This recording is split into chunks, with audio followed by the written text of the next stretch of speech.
Oh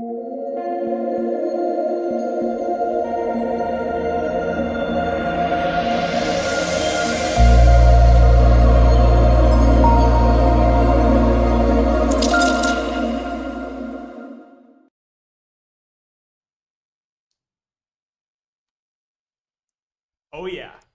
Oh yeah, we had to break out the jaw jersey. Oh man, that feels good.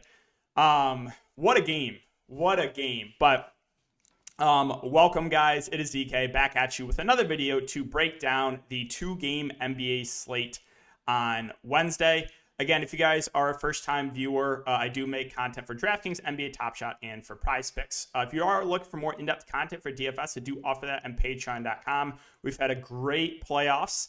And we kept it going tonight, even with an injury, Gary Payton injury. But we'll cover that in a second. The sponsor of today's video, guys, is Super Draft. You can use the link down below to get a match, a $50 match. They offer player props, and they also offer a contest for multiplier contest. So how it works is, the good players are like around 1x, whereas, the bench players more so 1.7, 1.8, 1.9x. So there's some game theory involved. Decent sized contest as well. So if you guys want to give it a try, make sure to use the code DKDFS. Again, that is linked down below. Super Draft. Super excited to be working with them. But let's recap the slate tonight. So, oh man, the haters came out right when I had an injury, tweeted I had an injury. So I had both Gary Payton and Draymond. They both got injured. First of all, the Dillon Brooks foul. That was so dirty.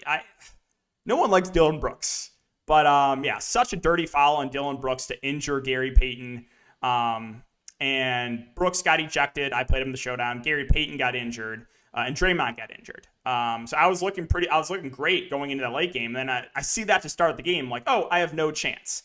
And, of course, this is not talking to the 99% of people. This is talking to the 1% of people that just come here and try to bring everyone down, try to hate, right? They have a separate Discord that just talk about me all day. It's pretty weird. But comes out and says, after I'm tilting about the Peyton and Draymond injury, he says, love to see it. He's super excited that someone got injured and that I played him. He's love to see it. Keep burning that money.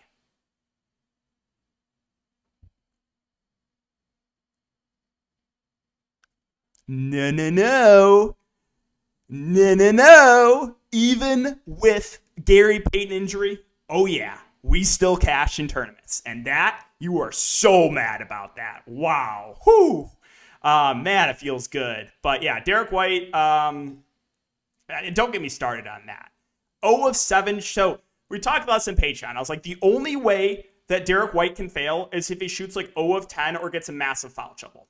Well, he got in massive foul trouble, and he shot, 0 of 7. So, yeah, if you don't make a shot, that can happen. And he lost minutes due to foul trouble. Again, Gary Payton injury. I played Jaylen Brown and Horford, who both smashed in that early game. Bobby Portis was a bit of a letdown. They didn't close with them. Was a little bit tilted about that. But the GOAT, Ja Morant, 76 fantasy points at 30% ownership. You love to see it. Again, Draymond lost a good chunk of minutes there due to the injury.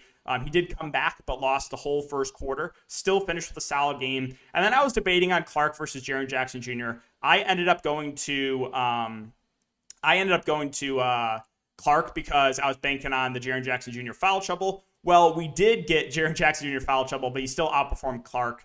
And I want to shout out a couple more big winners. Reese took down the early showdown slate. Boston, congrats on that. We had a couple more huge winners from last night. Tony with a huge win, turning, what is that? $50 into 3,500. Congrats, man. Love to see it.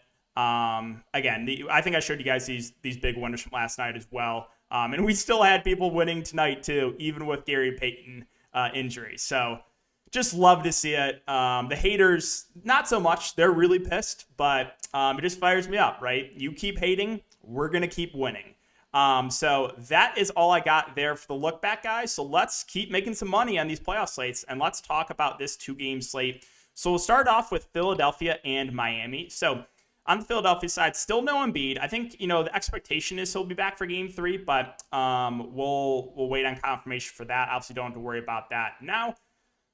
So this is a tough matchup, obviously. Miami's great defensively.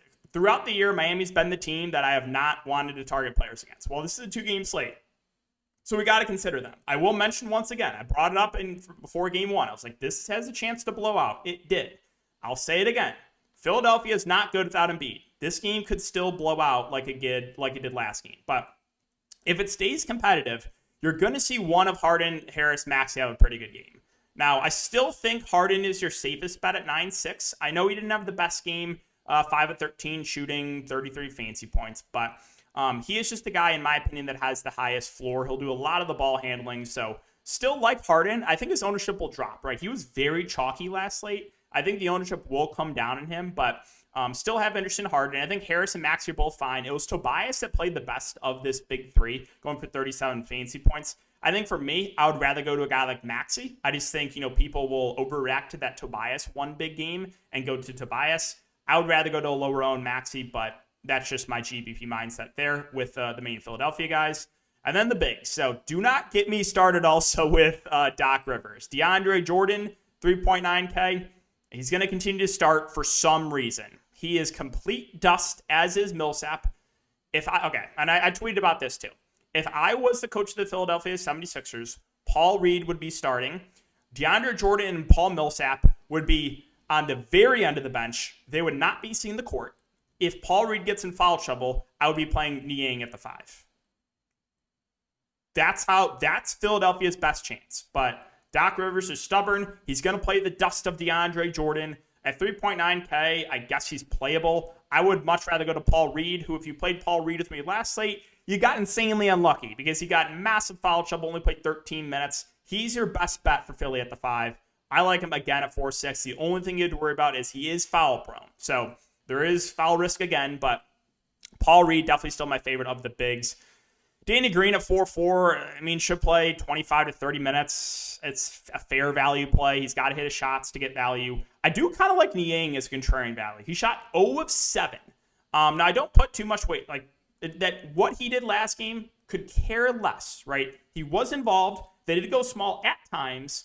So I think Niang's actually a pretty interesting value play. For me, I would rather play Niang over DeAndre Jordan. And then I don't know if I can get to anyone else. Milton played 15 minutes. Korkmaz played a little and then closed in garbage time. Thibault played a little bit too, but again, just more out there for his defense. You saw a little bit of the dust of Paul Millsap. He played 6 minutes, but hard to feel confident really anyone below Niang there.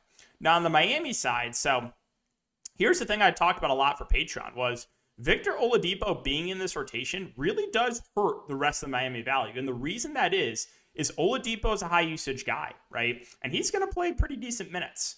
So that's just going to take away from the likes of like Tucker and Vincent and Struss. So I think that's something that people didn't really take into account last game. And that's why you saw the massive ownership on Miami. And especially Struss was a huge bust. Now, that doesn't mean it's going to happen again, and we'll talk about them. But first at the top, we have Jimmy and Bam. So Jimmy 9K, Bam at 8K. I think Bam is still a little bit easier to get to. Now, his price had come up. He's no longer a free square, 8K. But he's just he's going to be matched up against DeAndre Jordan and an undersized Paul Reed and maybe the dust of Millsap.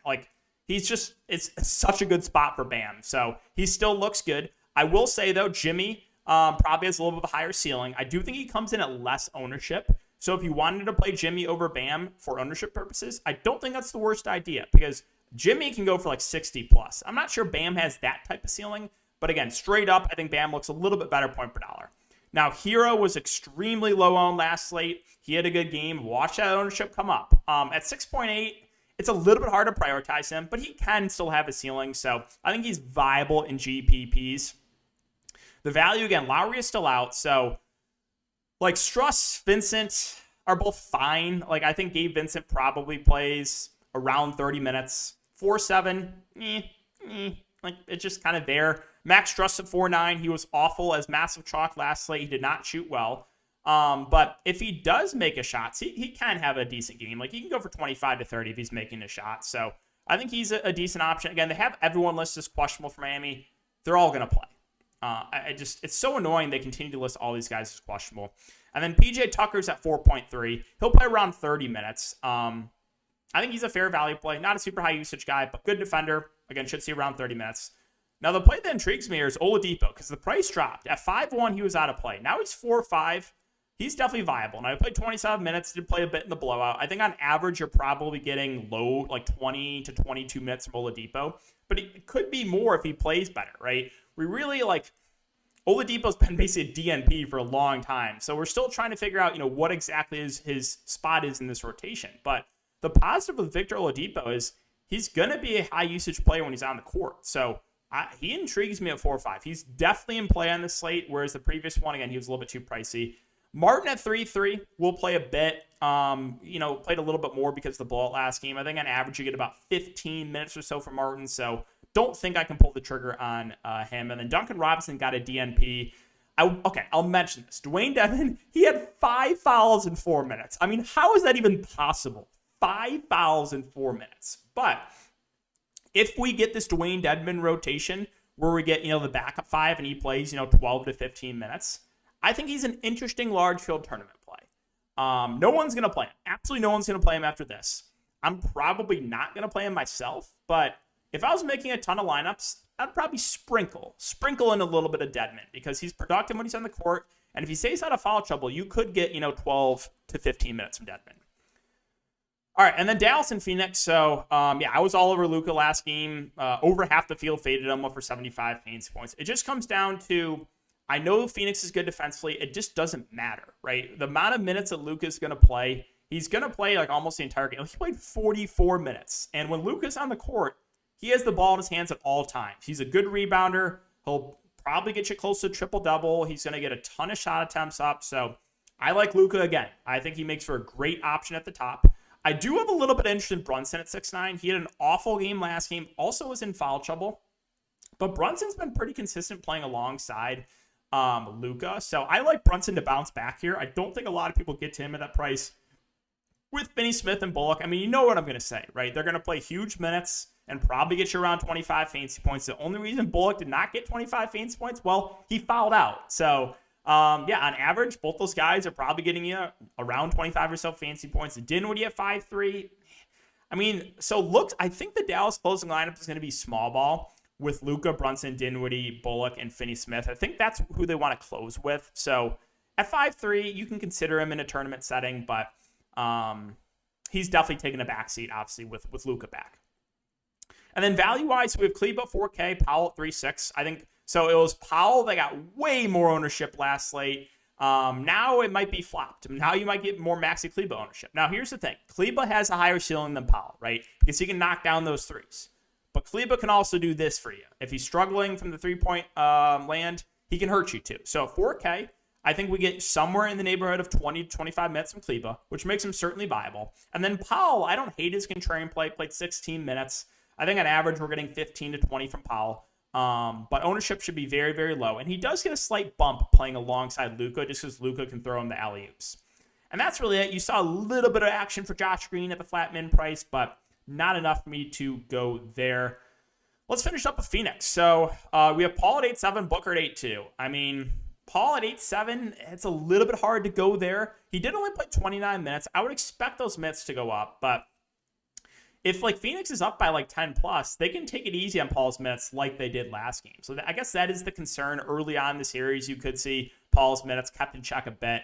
So I would once again prefer Booker. I really liked Booker over Paul last slate and Booker's contrarian play. Booker went for 48.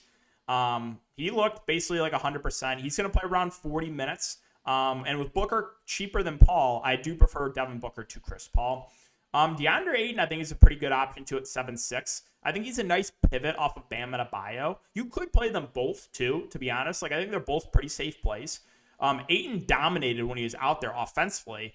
Dallas can't handle DeAndre Ayton. So I think he plays about 35 or so minutes. I will mention they didn't close the Ayton. With about a minute or two to go, they closed small. Not saying it's going to happen again, but it is a little bit worrisome.